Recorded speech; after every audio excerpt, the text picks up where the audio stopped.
Do you want to tell the people who it is? Yeah, so joining us today is my friend Spike Jonze. Well,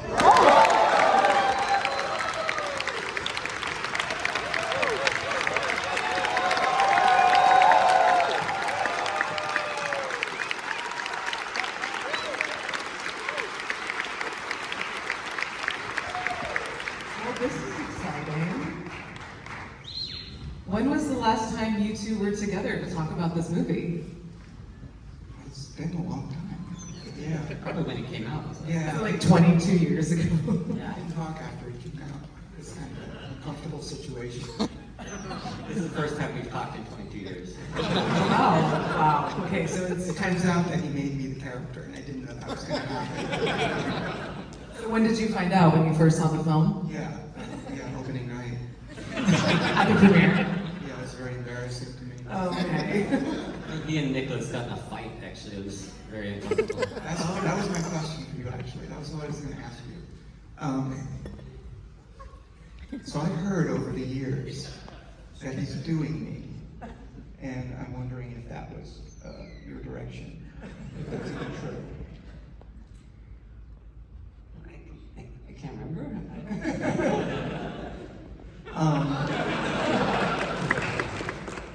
He did invite me over to his house for breakfast, not Spike, but in a cage. So I think he was studying me then, but then I don't really think it seems like me, but I've been told that what he's doing does seem like me. So I can't tell. Anyway, sorry. Well, I mean, I am curious about Nicolas Cage. I was gonna save this for later, but what was it like directing him? Like, when did you know that he was right to play Charlie and Donald Kaufman? We had auditioned a lot of people, and as we were auditioning, Charlie and I realized how difficult it was for there would be some actors that were great at one character, and other actors that were great at the Donald character. And I think that was a big revelation during casting of how hard it was to get somebody like Donald, who's so in your body and out and extroverted, and then somebody who could play the sort of anxiety and the neuroses of the Charlie character, which is totally unlike Charlie. I don't see the resemblance at all, to be honest. And I remember actually I was in a parking lot in Culver City, and I called Charlie, and somebody had suggested Nicholas, and we hadn't talked about. I don't think we had talked about him. And I called it. You were very excited about it and Charlie said yes, for sure, just instantly. And it was really wild because we were struggling so much with that. And then as soon as somebody mentioned it, which I don't know why we hadn't thought of it before, it was kind of like a no-brainer. And yeah, it sort of just all fell into place. And I met with him maybe a week later, and he was just so open. I asked him how he liked to work, and he said, he said he had his way of working, but he didn't want to do that. That wasn't interesting. He wanted to work however I work and however we work, and he basically just gave himself over to the entire thing, and he was really amazing to work with. He strikes me as a good collaborator, like someone who's down to try something new and different. Yeah. What was your collaboration like with him, Charlie? I mean, that was it, really. I went to his house for breakfast. and apparently he learned me. Yeah, very quick study. We had pancakes, and did he make them? No. his chef made them.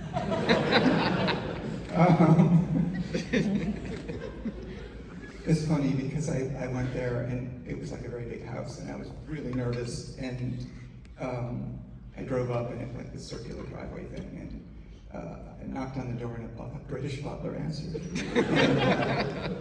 And he said yes, and I said, I know who I am, and I'm here to see Nicolas Cage. And he gets on a little phone that's right in that alcove, and he goes, Mr. Cage, Mr. Kaufman is here to see you. And then from somewhere, like up in a balcony, I hear, I'll be right down! And he's been like up there, like with a heavy bag or something like that, and he came down all sweaty and stuff. And then we went into the breakfast nook, and he studied me. Okay.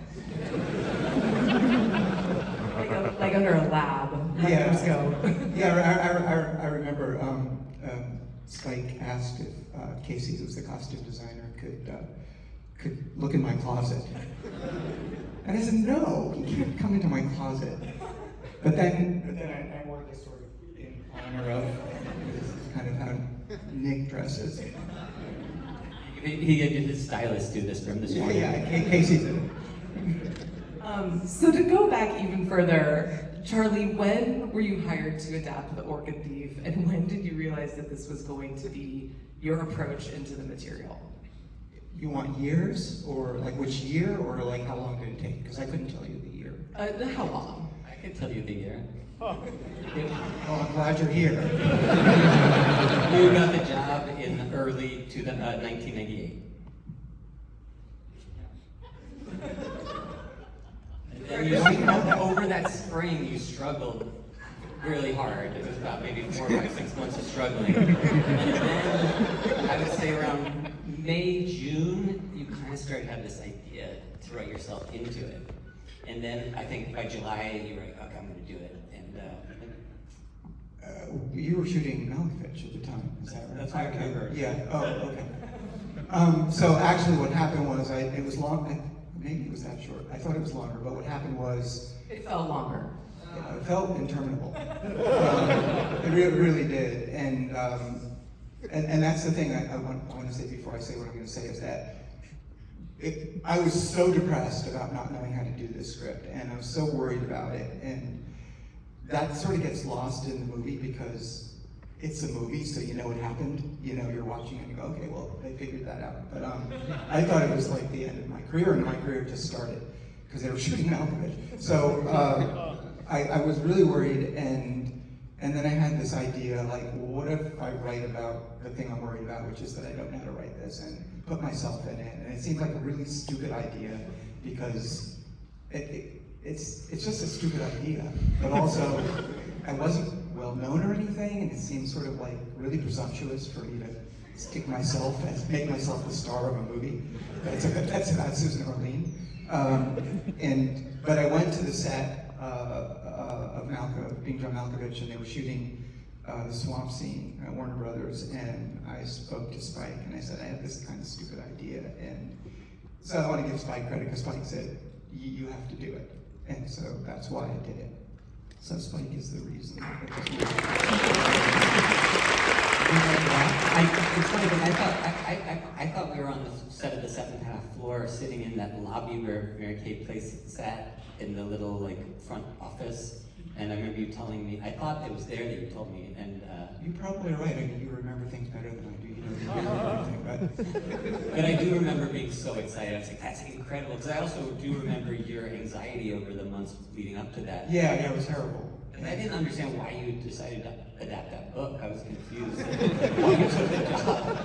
I wanted to do something real, something that didn't have a story. I wanted to make a movie about flowers. That's true. That's all true. Very true. I was like, okay. Almost everything is not everything. I won't. No, it's a documentary. And Spike, did you know right away that you wanted to direct this potentially very weird idea? As he was talking, when he told me that idea, I wanted to direct it without even reading it because I knew he would crush it. But he was writing it for Jonathan Demme to direct, and Jonathan and his producing partner Ed Saxton. Jonathan, after he read it, decided he didn't want to do it, and they jumped to Jonathan and Ed called me and asked me if I wanted to do it. But then I read it, and I was like, of course, I'd love to do that. Was it like ever a hard sell, like for casting or financing or anything? Like, or were people on board because they were willing to go there with like post Malkovich? I think the script is so good that actors want to do it. I mean, actors audition for it. Great actors audition for it, and I think that. And same with being John Malkovich, even though neither of us were known, I think this writing was so good, people wanted to be part of it. Yeah. I think Donald kind of cathartic at all? He seems like he's just like this person that you want to be because he's so uncomplicated and cheerful, like kind of smooth-brained a little bit. It was fun to write. It was fun. Yeah, he's a funny character, and I got to write funny lines for him. But I don't think it was cathartic for me. He was just basically, I needed someone for Charlie to talk to, because he's by himself trying to write a screenplay for the movie, so I just invented this. Because it was such a stupid idea that I thought it would be funny to have one actor play identical twins, as they do. Yes, like in like Days of Our Lives or something. Well, like in everything. How often, when you were shooting, like how often did Nick Cage have to switch between the two characters? Every day. I mean, we do multiple things a day, and yeah, we had a whole process. We rehearsed like 3 weeks before shooting to sort of lock in the characters and like do a lot of improv and you know, improv. I'd be one brother, he'd be there, and we kind of had very clear idea of the two characters, and then on the day he would have to switch back and forth a few times. And wow, yeah, it was amazing because the thing I didn't even realize that we needed also was somebody who was very technical, somebody who could hit all these moments and beats and look at a tennis ball and do an entire performance, and sometimes he would we would go into the room, you know, on the stage, and he'd record one side of the dialogue and with me, and then they cut me out, and then he'd listen to that in an earpiece, looking at a tennis ball, and do the dialogue off of his pre-recorded dialogue, and it was just, yeah, it was, and then of course he just embodies it also, you know, feeling it, but it's also very technical. And People think that there's like a slight makeup change between the two characters. I was There's trying. not. Really, I thought their hair looked different, and then I got confused at the end. I was like, wait, no, who's who? Like, I was like, does Charlie have less hair than Donald? Same number of hair. Okay, you counted them all. Yeah. Good. You gotta check. And were you on set for the production, watching the? we kicked him off as. Oh yes. Yeah. Yeah. So yeah, you didn't see anything until the premiere. No, you were around a lot actually. Yeah, I was around a lot. It was exciting for me. It was.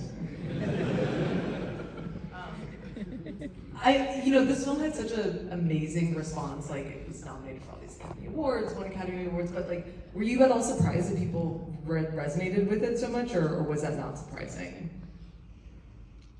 Yeah, I mean, I'm always surprised when that happens. I think I was more surprised with Malkovich, because that was the first thing. That was sort of out of nowhere.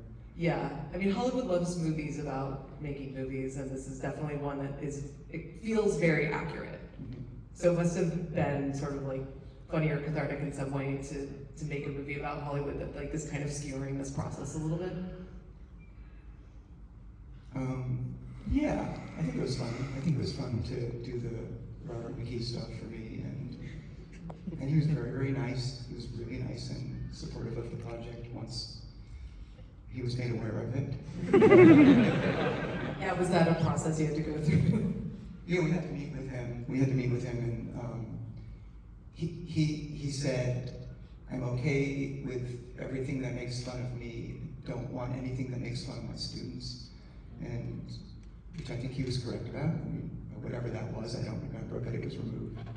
And then he suggested Brian Cox to play him, and I don't think we didn't know who he was, and it was like, oh shit, now we have to look at this guy, but he was perfect. It is wild looking at this cast. Young Tilda Swinton, like young Maggie Gyllenhaal, Brian Cox before he was, everywhere. Like it's amazing the group of actors you put together. Were you involved in the casting at all, or was that mostly just Spike? I mean, Spike talked to me about it, and yeah, I mean, we both met with Meryl, wanted to meet with both of us, and because I think she wanted to understand where we were coming from, like that we weren't going to mock her or something, and I guess we had a nice meeting, and then, but I wasn't like in the auditions or anything. Did you have Meryl Streep in mind, or what was the process of getting her on board? Like, she wanted to do it? I think it was loosely in the back of my mind, or we talked about it or something, but I don't know if we knew it was actually possible. And then we found out she would be interested, and her kids had showed her being John Malkovich, and so she was, she knew how to be. And yeah, her son said you have to do this. yeah, that's right. Her son did say, "Mom, you have to do this." That's right. And what was it like presenting this to Susan Orlean? I didn't do that. Okay. But what happened was, I didn't tell Ed Saxon, who was Jonathan Demme's producing partner, that I was doing this with the script. I just did it because I was afraid that they would say, no, you can't do this. And this is the only idea I had. So I just figured I'd sort of like throw it into their office and run. And Ed was concerned when he was pissed off when he first read the script because... Well, first, he looked at the cover sheet. Oh yeah, sorry. No, you tell it better. You tell us really well. No, I'm shy.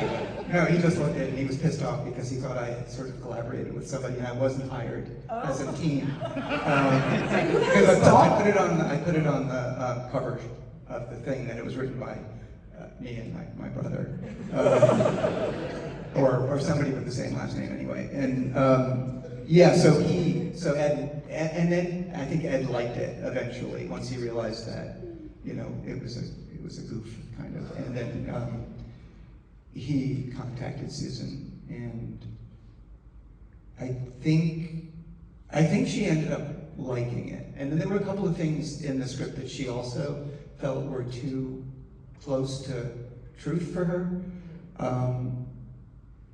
Which I didn't, it was just stuff I wrote, I didn't research her or anything. So there were a couple of things we cut out, but other than that, she was just open to it. And I think probably it was kind of cool for her that this happened and that Meryl was playing her and everything. Yeah, absolutely. Yeah. So is Valerie sort of like the Ed Saxon, the Valerie character?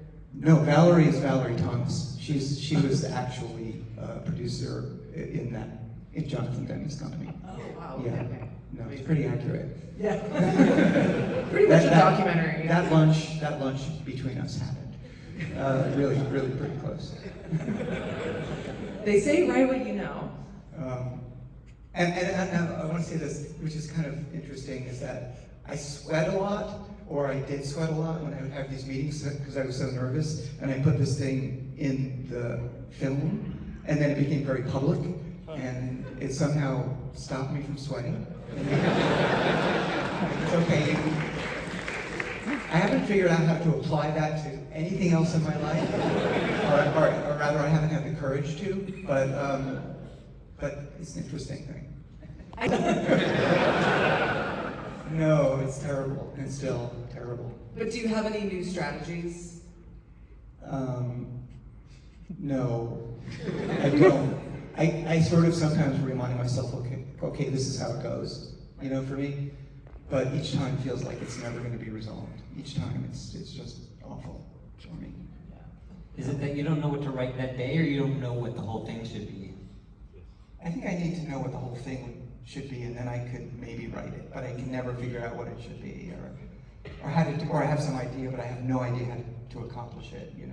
I feel like I'm not equal to it. I did want to ask about Malkovich and you guys collaborating on that because it was your feature directorial debut in your first film. When you met and started collaborating, did it feel like you'd found a kindred spirit creatively? Well, he's going to say no, but I would say yes.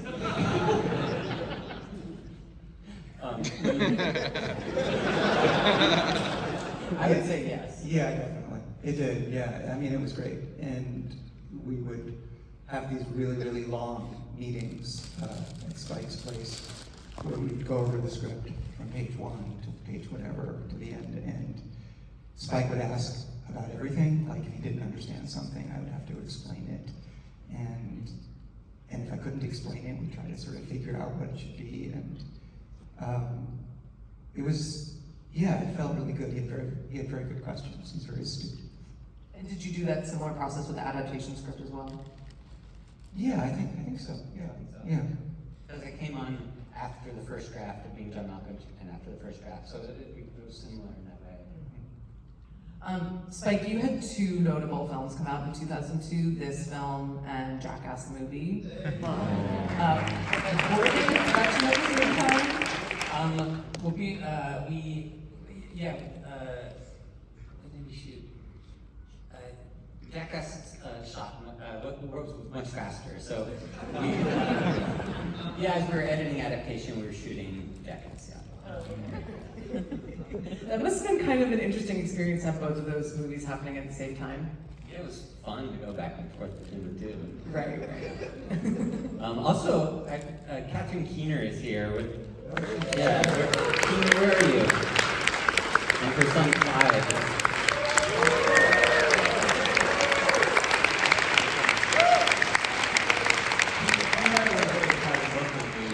Obviously, she was a big part of Into Malkovich, but even as we were doing adaptation, she was a big part of just, I would call her all the time and ask her questions, talk to her about casting, talk to her about,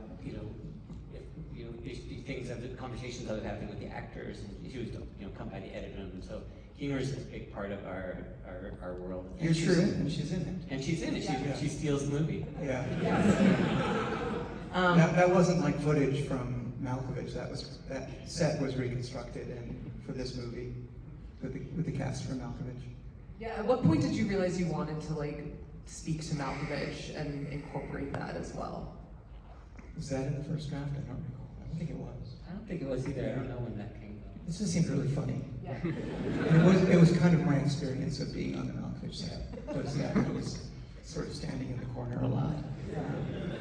He kept thinking nobody wanted him there. And he's like, oh, no, I won't come by. I don't want to. And I was like, I didn't want to be in the way, because everyone's doing something. I was just sort of standing there trying to avoid people doing things. Everyone was excited he was there. Wanted to talk to him, loved the script. So. Well, I'm sure you guys have some nice, short, sweet, normal questions.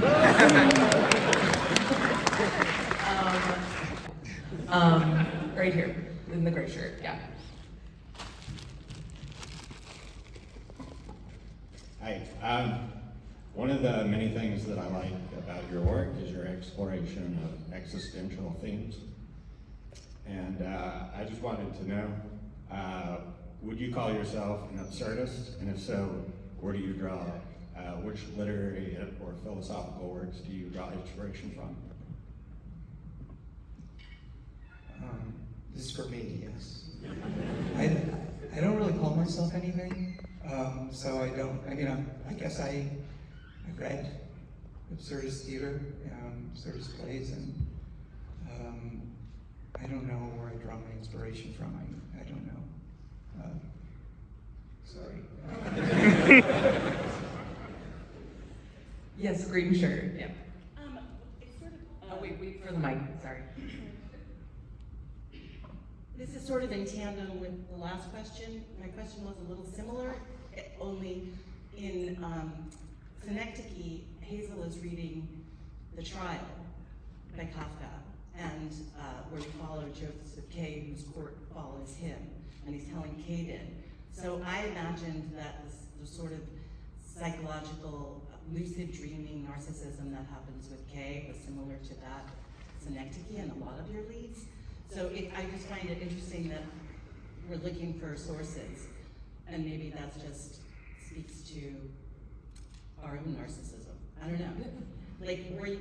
Was Kafka part of your thought process, or even in this movie, Darlin? I read a bunch of Kafka when I was a teenager, and certainly, I was drawn to it.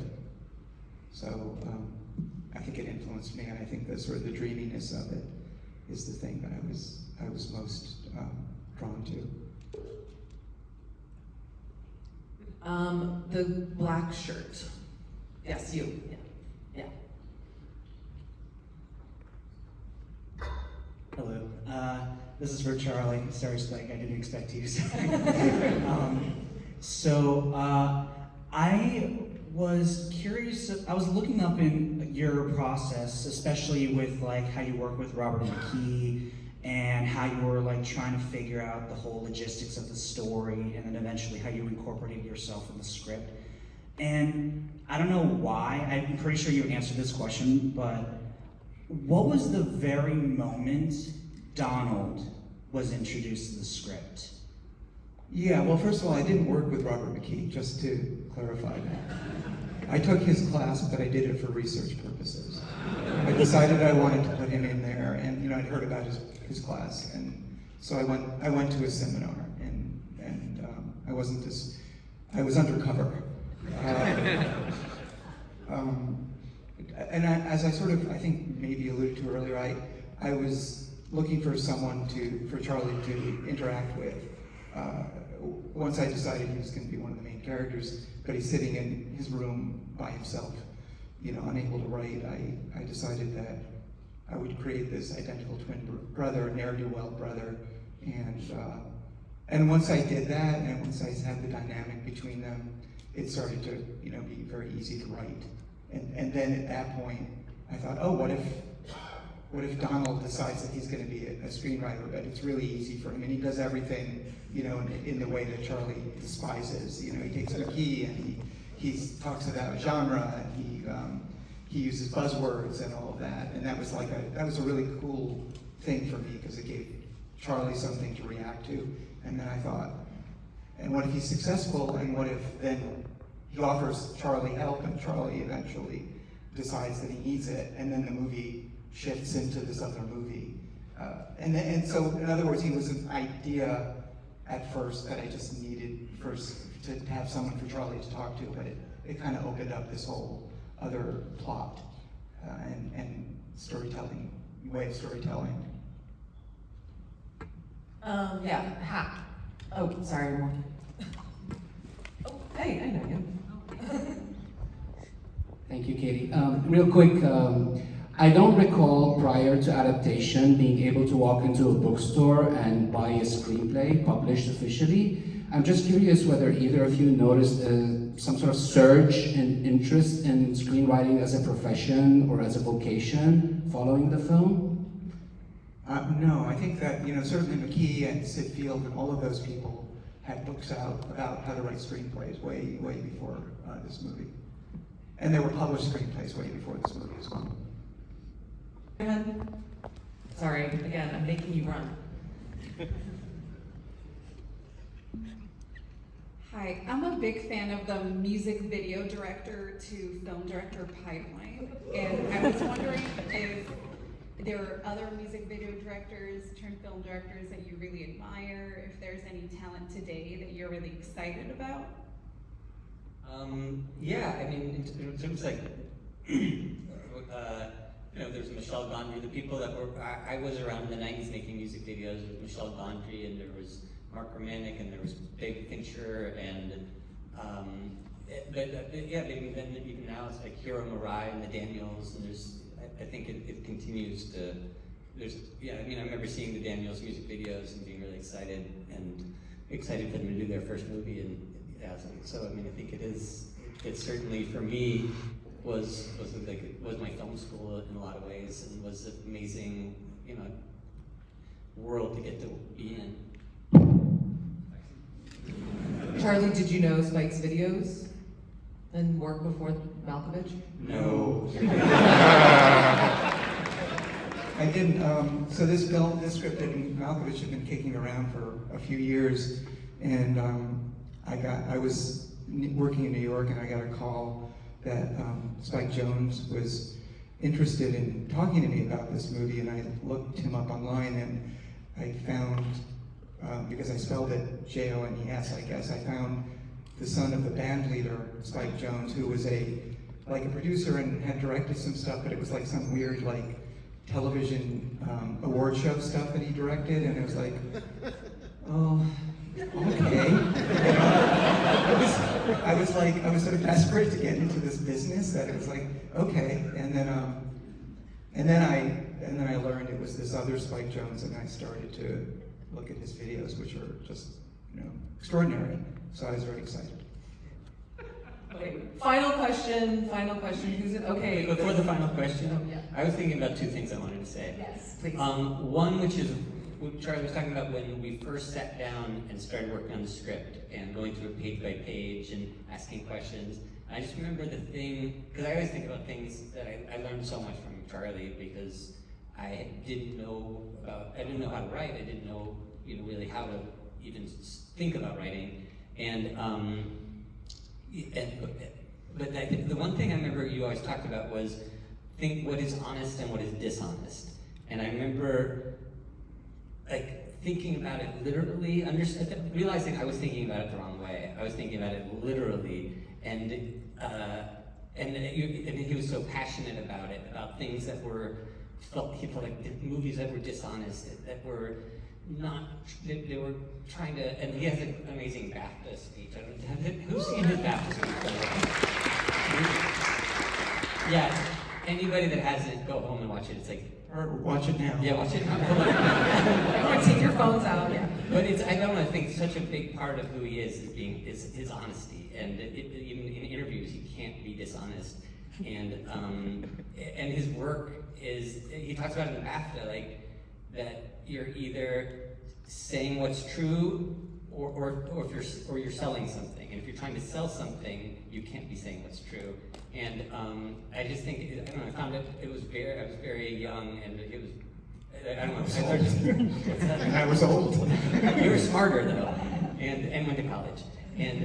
But I know I just remember just learning a lot from just sitting in that room with you for the first few weeks, and really from every time, all working with him, even till today, the conversations we had.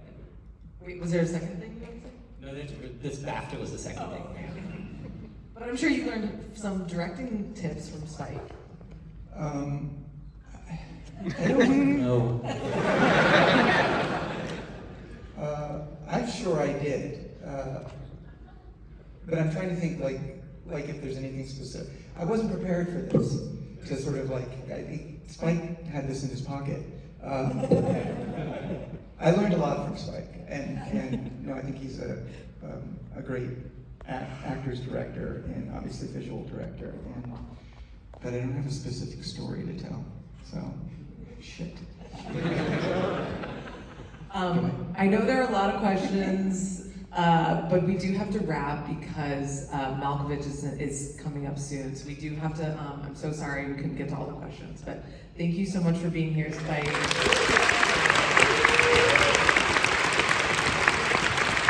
do have to,